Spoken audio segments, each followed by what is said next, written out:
Today, I'm going to teach you something that most English courses never teach. Sounding fluent in English isn't just about correct pronunciation. It's about rhythm. Many non-native speakers sound monotonous when they speak. What I mean by that is talking like this, which doesn't sound natural, right? You've heard people talk like this, but someone who's a proficient or native English speaker changes their volume, speed, and pitch. It can be high or low and uses pause, especially to add effect. So this all creates rhythm. And the best way to practice rhythm is by shadowing a native speaker like myself. Now, if you don't know, shadowing is when you repeat what a native speaker says, either right after them or at the same time. So today, I'll read a story to you at a little slower than my normal speed. First, you just have to listen. Then, you'll say the story with me. Lastly, we'll finish at native level pace. I really want you to stick around to the end so that you can try to test yourself. Are you able to speak at the same pace and rhythm as a native speaker?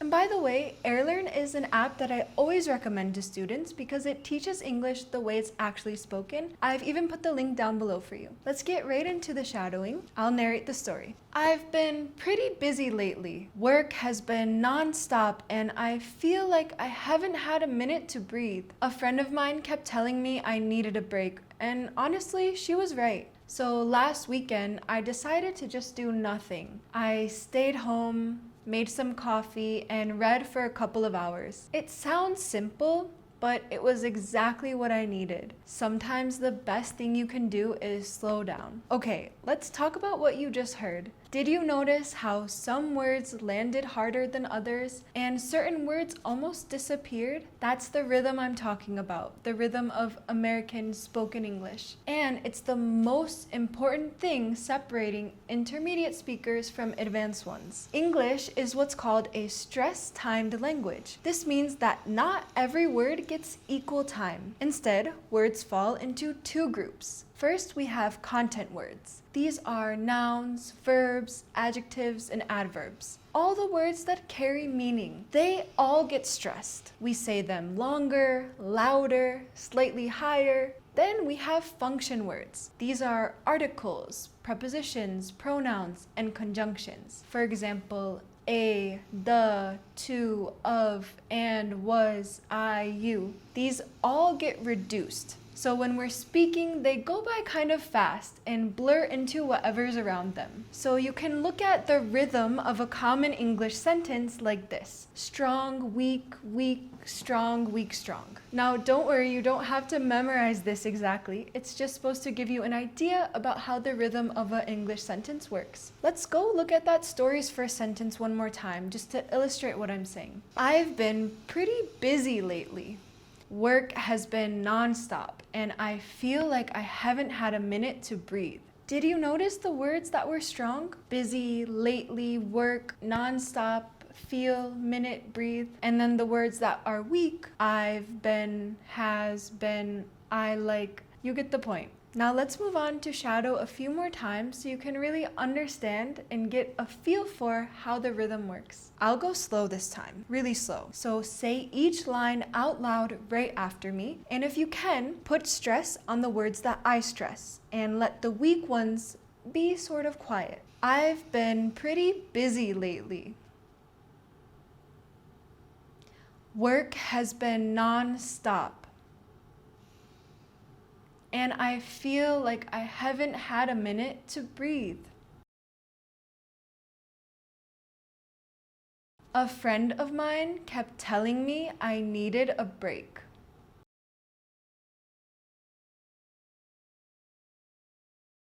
And honestly, she was right. So last weekend, I decided to just do nothing.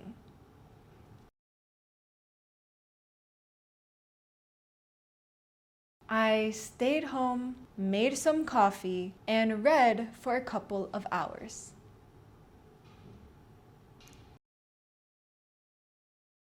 It sounds simple, but it was exactly what I needed. Sometimes the best thing you can do is slow down. Okay, how was that? Were you able to find the strong and weak words? Now we'll do it at natural speed. This time, say it at the same time as me, along with me, and feel the rhythm. I've been pretty busy lately. Work has been non-stop and I feel like I haven't had a minute to breathe. A friend of mine kept telling me I needed a break, and honestly, she was right. So last weekend, I decided to just do nothing. I stayed home, made some coffee, and read for a couple of hours. It sounds simple, but it was exactly what I needed. Sometimes the best thing you can do is slow down. All right, great job saying it along with me. Let's just do it one more time. I'm going to do in my native speaker pace now. It might be a little fast for you, but try to stay with me or just listen if that's helpful. I've been pretty busy lately. Work has been non-stop and I feel like I haven't had a minute to breathe. A friend of mine kept telling me I needed a break, and honestly, she was right. So last weekend, I decided to just do nothing. I stayed home, made some coffee, and read for a couple of hours. It sounds simple, but it was exactly what I needed. Sometimes the best thing you can do is slow down. You can see that for me, that was my natural pace, so it had a lot more rhythm to it and flow. But that concludes our shadowing practice for today. Remember that fluency comes from using the language, not from being perfect when you speak, but from practicing speaking. This is also part 4 of a series I'm making focused on how native speakers like myself actually speak. So make sure you subscribe so you don't miss the next one. Remember that you can download the Airlearn app today to keep learning how Americans speak. The link is in the description. That's all for today's video. Thank you so much for watching. I'll see you next time. Bye.